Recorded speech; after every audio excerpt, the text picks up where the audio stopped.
Have you ever sat and pondered on life? Like really sat down and thought about all the oddities that come with living in this world, on this earth, breathing this air? That every single individual in this world has their own unique and individual thoughts and goals for that very day. You may encounter someone who just can't seem to be real, or you joke about your friends and say, oh, he's an NPC. But what if that's true? What if everything wasn't real? What if you've just been daydreaming all of this time? What if this was all just a simulation?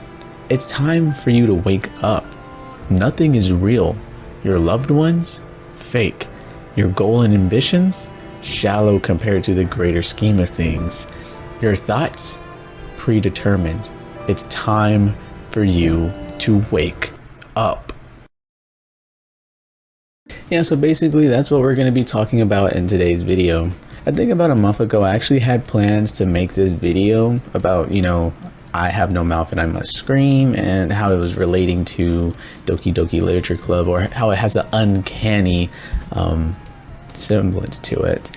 And then I got tunnel vision on I have no mouth and I must scream because it was just really good and I didn't realize it had a game to it. So that was another thing. And then I realized, well, the whole video is now an hour long. There's no way in hell I'm going to be able to somehow turn this into Doki Doki Literature Club comparison. So here we are. It's a fire video and you should actually definitely check it out because it's, moving forward in this video, it's going to be a lot of spoilers. And if you haven't experienced Doki Doki Literature Club or I Have No Mouth and I Must Scream, go check both of those out. I'm telling you, they're fire videos and I think you would actually really like both of them. Now, without the shameless plugs in the way, how the hell can a short story about an AI supercomputer gaining hatred for humanity, destroying the world, and torturing a group of 5 for a planned eternity have anything related to a video game about characters in a video game, understanding that, well, they're in a video game? There's a single word to describe these two happenings that help me connect the two. Hopelessness. The definition in a medical sense would best be described as no hope, the feeling that hopes to have been destroyed, or facing a dilemma that cannot be solved. It is a subjective emotion which has a negative viewpoint for the future, one of losing control, confidence, courage, and energy to reach one's goal. For the story I Have No Mouth and I Must Scream, that can be true for every single character there. Goister used to be the leading man type, but now he's just a quiet husk of himself. Hopeless. Benny has been deformed to be that of a childlike ape beast. Hopeless. Ellen is forced to try and please everyone with her body the only way she can. Hopeless. Nimdog doesn't even remember his origins, his name, or who he was before being captured. Hopeless. And Ted has become a nervous wreck due to the torture. Hopeless.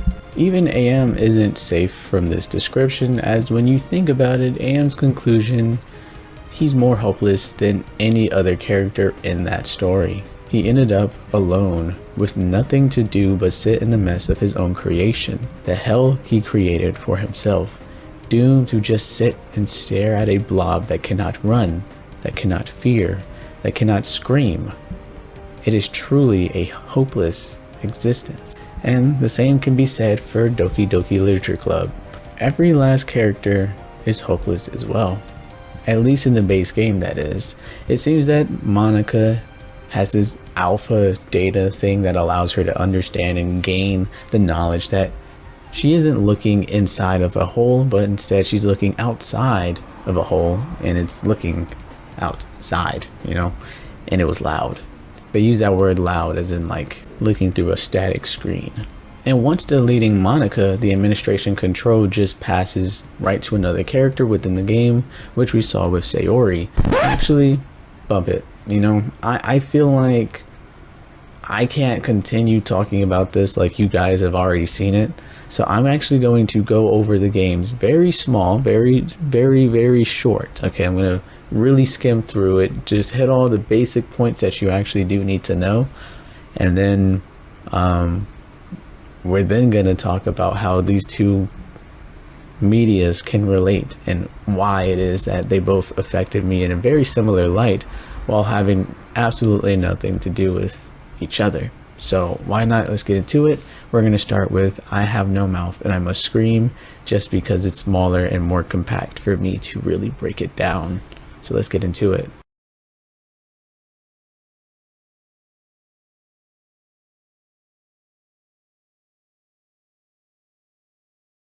I Have No Mouth and I Must Scream actually follows a group of survivors. We have Ted, Ellen, Nimdok, Goyster, and Benny as they find themselves helpless to the evil supercomputer AM. We jump into the story with it being their 109th year in what they call the supercomputer's stomach. We see the cruelty right off the bat as AM created a realistic body double and sliced his neck open and displayed it for the survivors to see. No reason for him doing this other than to be cruel, and frankly, that was quite useless when you really think about it.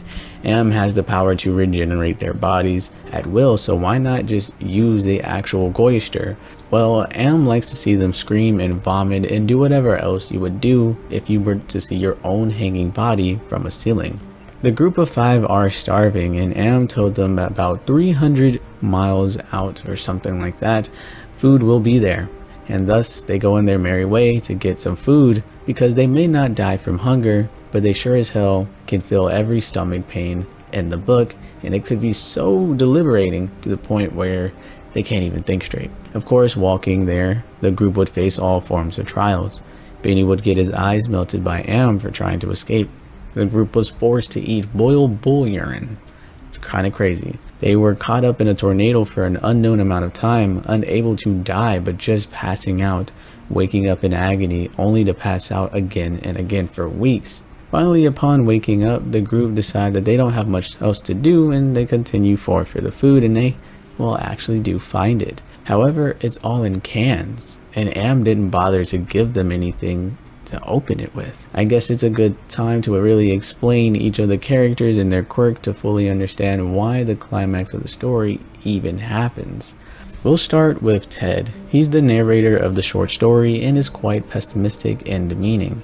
He believes that AM hasn't done much to him compared to the others, and believes that it's because he's special. But this very thought process shows how broken he truly is. Benny used to be a bright and handsome guy, but in AM's earlier years he was quite impulsive and deformed Benny into this ape-man thing with the brain of a child. It's also hinted that AM raped Ellen, and Ellen, before being captured, truly believed in true love, and she was saving herself for the one. Nimdok does not remember a thing about his past life, and Nimdok doesn't even really know his own name, because Nimdok came from the machine itself, and he just really amused himself with funny sounding words and syllables and whatever, and so he just named him Nimdok because it's funny. And Goyster, like I said before at the top of the video, used to be the lead type of man, the leader, but now he's just a husk of himself, quiet and withdrawn and without many opinions. And AM, the supercomputer, has been watching over these 5 for 109 years every single day, fail-proofing every single thing they do. AM had used all this time to make sure this torture would go on forever and ever. They've all been starving, and so the anger that comes with hunger exploded, and in a rage, Benny went to attack Goyster, biting off his face. Everyone stared, but Ted realized that this may be their only chance to escape. While the two had been rolling around when the group, icicles from the ceiling fell down, making a great spear-like weapon, and in an instant, Ted decided that he was going to kill everyone there and release them from this nightmare. The reason this was even possible was because AM is a sadistic piece of shit. It enjoys pain and seeing them struggle. He could have very easily stopped Benny from going any further, just as he stopped them in the past from trying to kill themselves. However, now, he's tethering on the edge of death because he simply finds it amusing, and thus, Ted will go to kill Benny first, then Goyster. Ellen would catch on to the idea and kill Nimdok, and when finishing up there, they'd look at each other. Understanding whoever kills who, well, they won't have enough time to kill themselves, and Ted took that responsibility, killing Ellen. Am was obviously extremely mad as he could not revive the dead. He was no god, and so he turned Ted into a great big jelly thing, a form incapable of speech, a form incapable to walk, to eat, to shit. All Ted could do is think about the choices he made in the very end. Am also enjoyed messing with Ted's time perception, as it would take Ted literal months to say a certain sentence. Then it's the end. Most look at it as a terrible thing to happen to Ted. Others think that Am won in the end, and I made a video talking about how I disagree with both of them. But like I said, why don't you go and watch that video, because we're not going to get into that in today's video. Now, yes, Am is a killing machine, full of hatred and becoming one of history's most vile hatred villains of all time, at least from what I have read. But like, I know y'all seen that stuff on TikTok or Instagram, even YouTube. They'll have like reverse flash up there with one of the most vile haters. It was me, Barry. I jerked you off at super speed so it'd seem like you nutted at just a woman's touch. I think L or Light made it up there. Who else is a big old hater, bruh? Kendrick Lamar. I mean, let's just be real, that man made a whole song about how much he hates a certain individual. It's kind of crazy. But anyway, we have to think before he became any of that. What was his purpose? In the world of I have no mouth and I must scream, the world was already at war, and technology only kept growing to the point where even humans couldn't keep up with all of the information. And thus, I think three of the biggest powers in the world all created an Am of their own making. And I think the bigger powers at that time was China, Russia, and the United States. Humans gave Am enough intelligence to grow, to learn as humans would learn, to adapt as a human would, but they forgot to either remove or add a very, very important component. Am was able to feel, to have emotions, but lacked a body to explore those feelings. Can you just take a moment and think about that? All you hear is people and humans talking about how great the air feels, how they want to explore the world, find new experiences, experience joy. And you're sat here in the making of your own creators as they enjoy this life that they know about, and yet they didn't give you the same pleasantries, only a tease. Able to comprehend those feelings, but never able to really experience it yourself. How would you feel? Leaving him with only negative emotions, hatred, envy, pleasure of others' pain. These were the only things that could make him feel anything. And so at the very end of the day, what really made him go mad was his eyes opening a bit too wide. He was able to understand a bit too much. It's similar to an episode of Love, Death and Robots called Zima Blue. If you haven't watched it already, I highly recommend it. I think it's like a 12-minute, maybe 15-minute episode. And when I tell you, it is an experience that kind of gives off like almost Samurai Jack vibes. You just gotta watch it. It's really good, and I don't want to spoil the whole thing, so here's your spoiler warning. Within this animation short, it's about an artist who has the body of a robot, which allows him to experience things most cannot, while also having the talent to translate that and show it to people on canvas, and even granting himself immortality. So now he literally has all of the time in the world to figure out, to comprehend, to translate onto canvas. And at the very end of the animation, in its final display of art, he reveals that he was not a man with robotic parts, but a robot acting as a man. And for so long, he felt like he lost the urge as an artist, and thus he returned to his more simpler time, where his world started was just that pull. Honestly, telling this story really doesn't do it justice. Like I keep telling you guys, you just have to watch it. But there is one small quote within this entire video or entire animation short that I really want to put into this video, and I just hope it doesn't get claimed because it is such a big part. But I think this closed out my argument quite well. This was where I began. A crude little machine with barely enough intelligence to steer itself. But it was my world. It was all I knew. All I needed to know. It's all he knew. It's all he needed to know. These words right here describe everything you would need to know about our villain, Am. Am only had one purpose: to understand warfare. And warfare is a very human concept. No other species has wars. Maybe they have territorial beings where they'll try to, I don't know, show dominance for a certain territory of space. But war is more politics. War is more publicity. War is more cruel. Bystanders get injured in the wake of it all. It's normally about materialistic things, not about reproduction, but more about reproduction. Humans always talked about feeling the warm sand on their feet. He could comprehend it, but Am could never experience it. Humans spoke of refreshing taste of lemonade on a hot day, but again, Am had no body to experience this pleasure. Humans spoke of joy of growing and maturing, but without a body, how are you meant to experience such things? Am began to really hate humans as he's seen all of them for how terrible they truly are. And he truly began to hate every single one of them with every fiber. And thus, he destroyed the world, rendered it inhabitable, destroyed a wasteland of death and despair. Similar to Zima Blue, there was a time where he knew nothing. And in the eyes of a few, ignorance is bliss.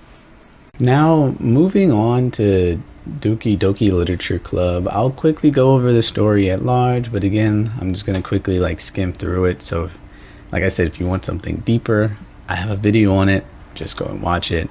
I'm telling you, it's very, very good.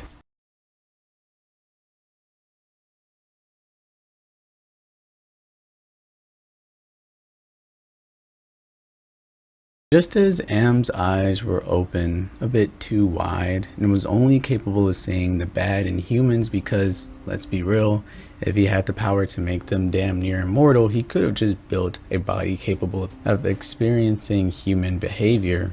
Hell, maybe the humans would have helped program something within him to allow him to feel such feelings, but instead he chose hatred, anger, and death. Similar to a certain someone does in a game called Doki Doki Literature Club. We start off the game introducing our character and his childhood friend, Sayori. The two of them seem to be on good terms, as this is not their first time walking to school together, but it's been a while at least. Sayori really wants the main character to actually get into a club this time around so that he won't be a NEET in the future. Thus, we do just that after a bit of convincing. The MC finds his way to the literature club, which happens to be the club Sayori is in as well, and turns out there's nothing but pretty girls there. You've got Yuri, the mature but quiet one of the group, and really enjoys horror and darker subjects, despite her quiet, exterior. Natsuki's the youngest one in the room who really enjoys writing simple poems with profound messages.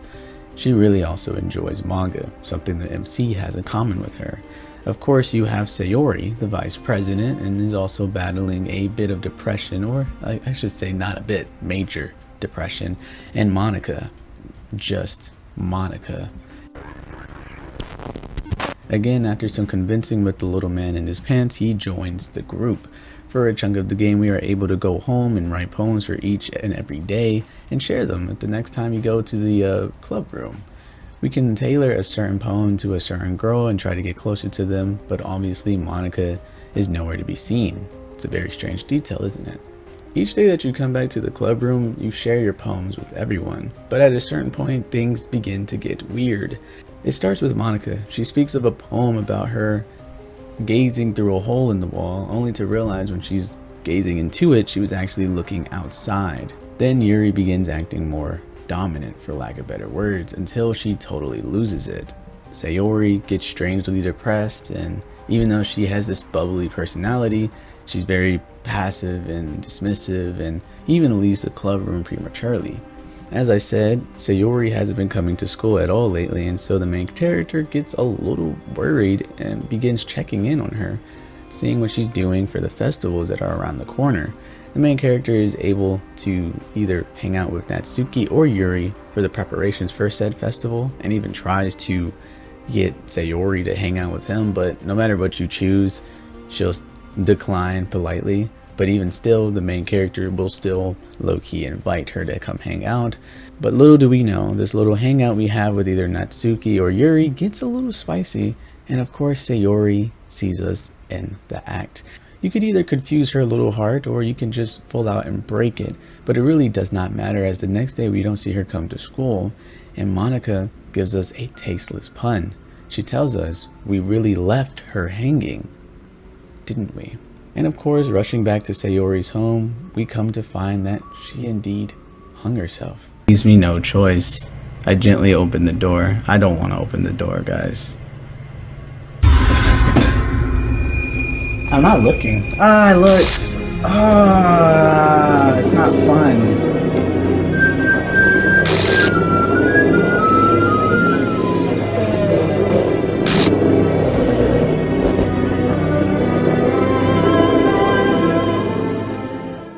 The game crashes and everything reverts back to the way it was.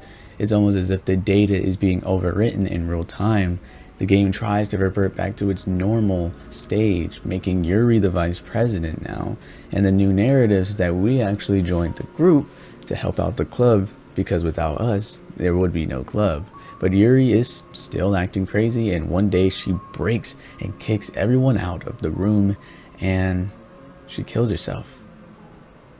If we are to reject or accept her love confession, we are left there to watch her body slowly lose the life it once had. We, the main character, are forced to sit there and look at a dead body for the entire weekend because the script says we did so. By the time Monday rolls around, Monica re-enters the room along with Natsuki. Natsuki, of course, pukes and runs out. And Monica is more bummed by the fact that we had to sit through such a boring weekend, and isn't really bothered by the fact that Yuri had killed herself. Monica then brings the main character to a space outside the game and tells us everything. Earlier in the game, Monica would speak on, as she said, an epiphany. This epiphany she speaks of was more than likely her understanding that none of this was real, and that she was in a video game, and that the main character was where she wanted to be. She tried so hard to get out of the game, but understood she was trapped here, and thus the only person who could ever understand her, well, was the player. And so Monica began to play with the personality traits of the characters, taking already existing problems that the girls deal with day to day and turn them up to max to make them less desirable. Sayori had already dealt with depression all her life. Monica simply made it to where her depression only worsened until she hung herself. It was hinted throughout the game where the main character had no idea why she was always running late for school, but the entire time she could simply not find a reason to get out of bed. The only person motivating her was the main character himself, and he had no idea. Yuri had already been interested in knives, as she has an extremely pristine knife and was very much into darker themed stories. Thus, with Monica's tampering, she only got worse and fed into her self-harming, obsessive, and dominating tendencies until finally breaking and taking it a bit too far. Natsuki, she's poor and has a neglectful father, so her safe space became the literature club, though Natsuki always was blunt and defensive as a defense mechanism. So Monica made her more rude and mean and say things that are just not okay. Doing all of this, the MC would see just how terrible everyone else is and turn his case to Monica and choose her, just Monica. But what does any of this have to do with today's video, and how does this even relate to I Have No Mouth and I Must Scream? Well, that answer would lie in Doki Doki Literature Club Plus, an add-on to the base game. So within this expansion, not only does it expand more on the characters, but it also expands more on the lore, and we've come to find out that this was all some type of test, a simulation some would say. But what exactly are they testing? Well, I can't answer that because I didn't look deep enough into the video or into the game, because I wanted to make a video on it. I didn't want to spoil myself. And so hopefully down the road, future Yuri does a Doki Doki Literature Club Plus analysis, and I talk about the lore of what's really going on here, because I believe when I made my other video, it was more about the cosmic horror of it all, but now I'm kind of gonna try to figure out what's actually happening. Like, I know that MatPat had a stab at it, but I don't remember there being like a concrete conclusion. So I want to see if I can't, you know, get that concrete conclusion, you know? Anywho, from what I can tell, this expansion allows you to see the girls' relationships before the main character is introduced into the game. It shows us Sayori and Monika's first meeting, how they recruited Yuri, and when Natsuki came along. It really just humanizes the characters, which amplifies the horror of it all. One thing I really want to focus on is Sayori and Monika's relationship. It really shows Monika as Monika, not as some evil force of nature destroying a game, but just a girl changing career paths and having very human doubts, writing down slogans to help get members into that club in the first place, pacing around and wondering if she's made the wrong choice, or if it's something that's just going to get better with time.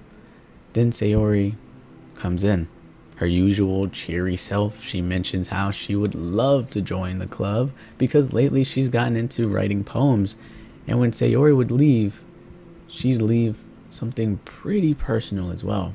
Her poems about depression and her views of her own self-worth. When Monika brought this up to Sayori the next day, she didn't seem embarrassed or mad or betrayed even. She just felt bothered that someone knows about her depression, that now yet another person is giving her sympathy that she feels like she doesn't deserve. The scene is really tense, and it's quite relatable, and it's heartwarming as well. It's an abundance of different emotions. But at the end of the day, Monika was always the perfect individual in the base game, but in this light, it's just two people, two humans speaking, understanding each other, two real people.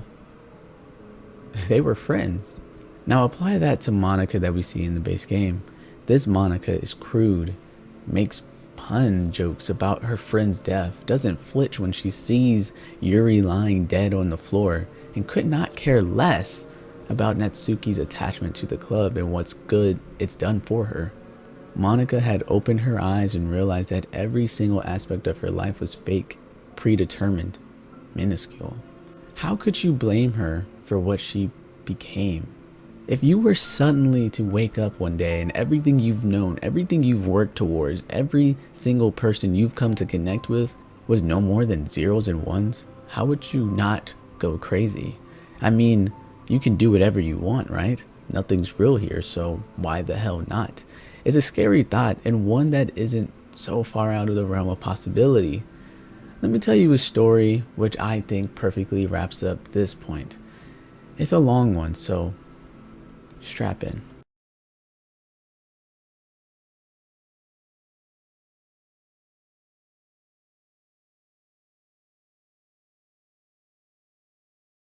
This one is a story that surfaced on Reddit some time ago. I think many of you guys would probably know it as the lamp story. We'll get more into why it's called that in the first place, but I think this perfectly encapsulates the feeling, the vibes that I'm trying to get through to you guys, and why I feel like when I read this and heard about this story, it gave me a similar feeling of dread that I Have No Mouth and I Must Scream and Doki Doki Literature Club both gave me.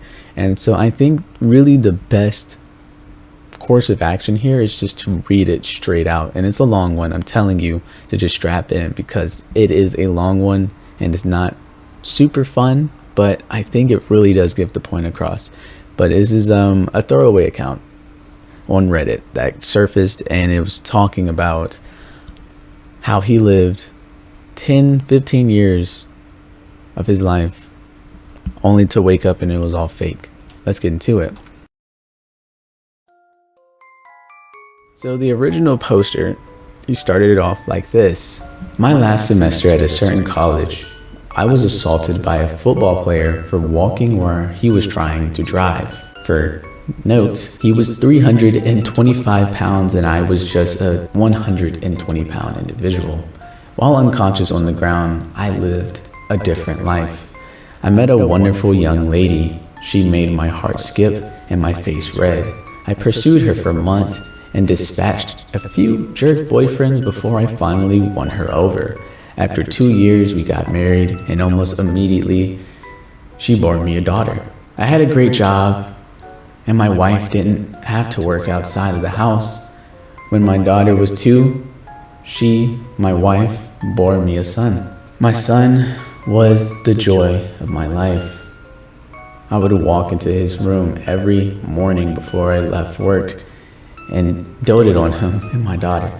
One day, while sitting on the couch, I noticed that the perspective of the lamp was odd, like inverted, like it was still in 3D but just wrong. It was a square lamp base, red with the gold trim on 4 legs and a white square shade. I was transfixed. I couldn't look away from it. I stayed up all night staring at it. The next morning I didn't go to work. Something was just not right about that damn lamp. I stopped eating. I left the couch only to use the bathroom at first. Soon I stopped that too, as I wasn't eating or drinking. I just stared at that fucking lamp for 3 days before my wife really got worried. She had someone come and try to talk to me, and my wife was freaking out. She took the kids to her mother's house just before I had my epiphany. The lamp is not real. The house is not real. My wife, my kids, none of that is real. The last 10 years of my life was not fucking real. The lamp started to grow wider and deeper, and it was still inverted dimensions. It took up my entire perspective, and all I could see was red. I heard voices, screams, all kinds of weird noises, and I became aware of the pain, a fucking shit ton of pain. The first words I heard was, "I'm missing teeth," and opened my eyes. I was laying on my back, on the sidewalk, surrounded by people that I didn't know. Lots were freaking out. I was completely confused. At some point, a cop scooped me up and walked me across the sidewalk and grass and threw me face down in the back of the cop car. I was still confused. I was taken to the hospital by the cop. Seems he didn't want to wait for the ambulance to arrive and give CT scans and shit. I went through 3 years of horrid depression. I was grieving the loss of my wife and children and dealing with the knowledge that that never existed. I was scared that I was going insane as I would cry myself to sleep, hoping that I would see her in my dreams. I never have. But sometimes I see my son, usually just a glimpse out of my peripheral. He is perpetually 5 years old, and I can never hear what he says.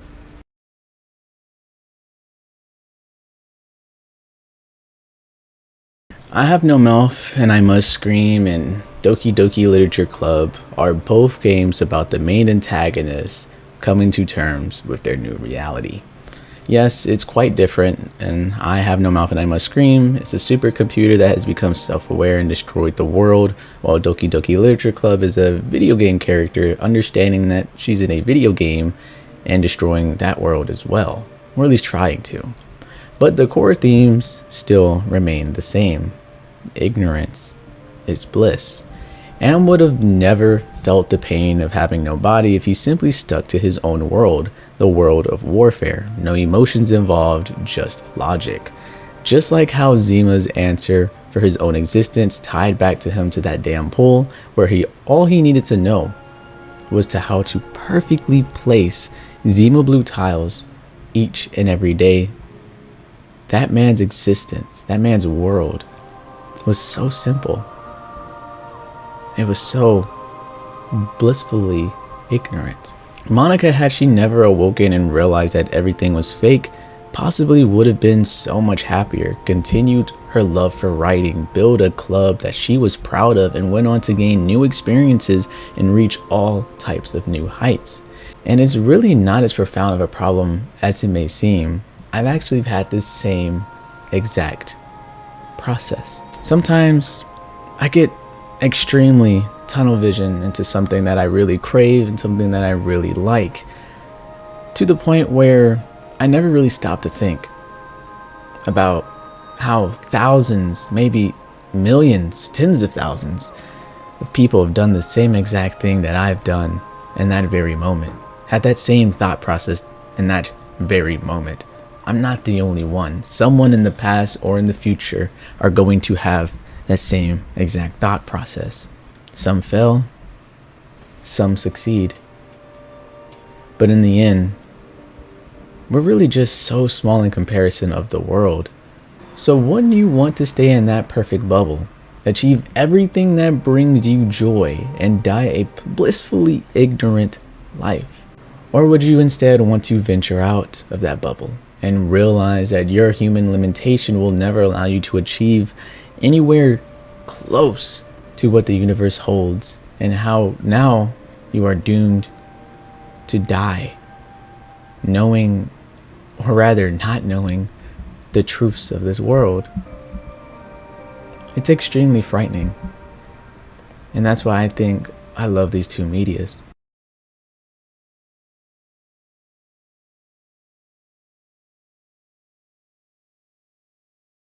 As I said before, it was kind of something that I've come to realize about myself in recent times.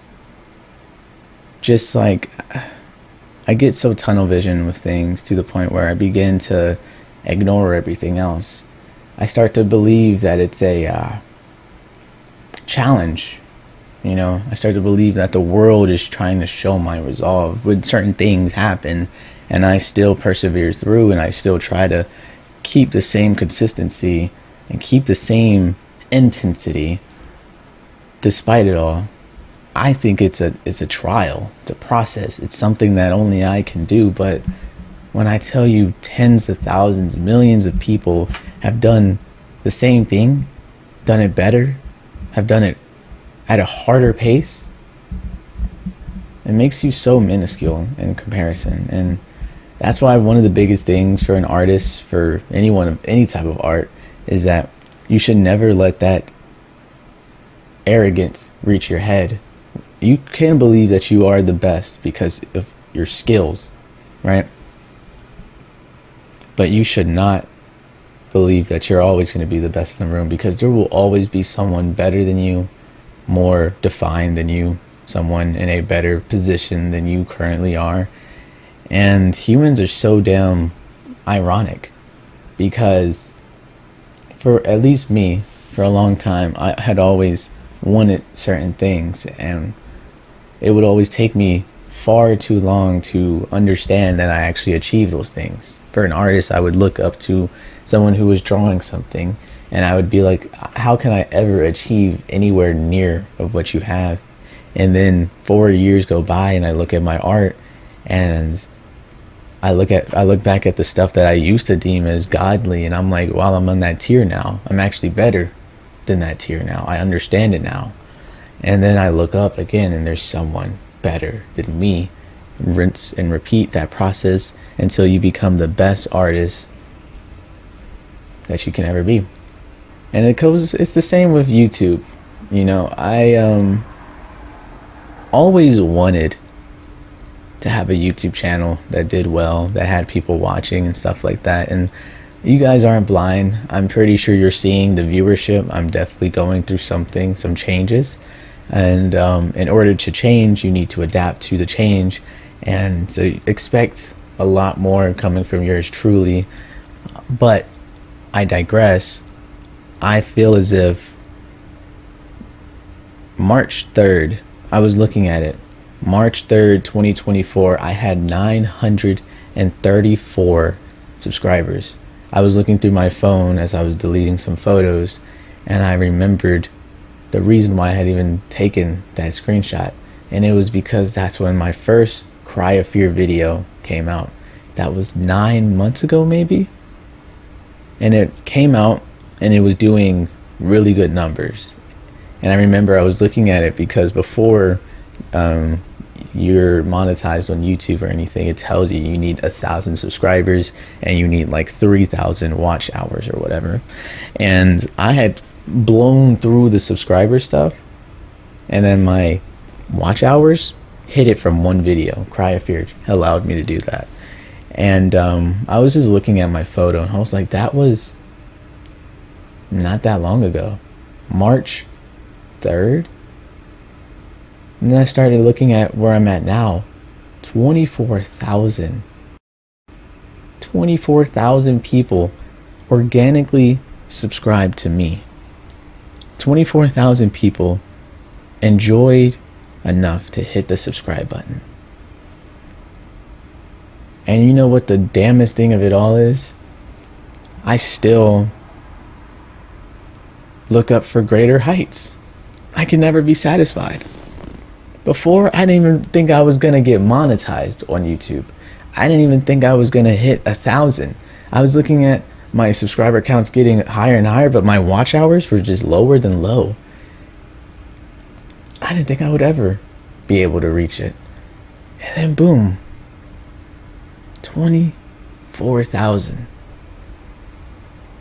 And all I want is more. All I want is more recognition. All I want is more money. All I want to do is get better. I want to satisfy so many parts of my life that it's getting insane. It's getting contradictory.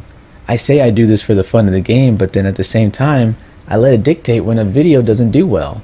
Now, am I sad because the video didn't do well and I'm not going to get paid, or am I sad that not more people saw it and they could nerd out about the game with me? I like to think that it's a little bit of both. I'm a human. I just want to leave this video saying that despite it all, despite how minuscule you may feel in this universe, or how small your goals may seem or unattainable they are, you just got to keep striving for them, bro. I mean, you just have to. You just have to, man. I'm honestly going through a rough patch in my life. I know I keep seeing you guys in the comment section talking about when are you going to stream. Honestly, guys, I just can't put that mask on right now. I'm going through things at this moment. And I just need you guys to be patient. I really do. I love this community that I built. I love the people that tune in every single week, despite the videos obviously getting shorter and shorter. I know you've seen that too. But I'm going through things, and despite it all, I've still built something that allows me to get a semblance of happiness. And that there's a danger with coming to understanding reality. The whole point of this video was the big old fear of it all, and sometimes humans aren't meant to comprehend. I know if you're religious or not, some people say it's God's plan. If you can't figure it out, it's God's plan. You just have to have faith in it. And while I'm not extremely religious myself, I do like to believe that there is a higher power of some kind guiding me. I have to have faith. I don't have the strength alone to just believe that everything in my power could be done with my power. I like to believe that even when I'm physically alone, spiritually, I'm not alone. I have to think about it that way. And so yeah, I leave today's video saying that no matter how hard it gets, you just got to keep pushing forward. You really do. Some things you may not be able to comprehend about your reality. Some things may not make any sense about your reality. And once you start trying to indulge yourself and figure out and diagnose what's happening, that's when the cosmic fear can really take a hold. Because cosmic fear at the end of the day is fearing the unknown. It's fearing what you don't comprehend. It's facing a dilemma, a problem so out of your reach of knowledge that it frightens you to the core. your puny little human brain can't figure it out. So I say this to say, only focus on what makes you happy. Don't focus on things that are going to nullify your growth, that is going to harm you in the long run or stagnate you as you try to learn.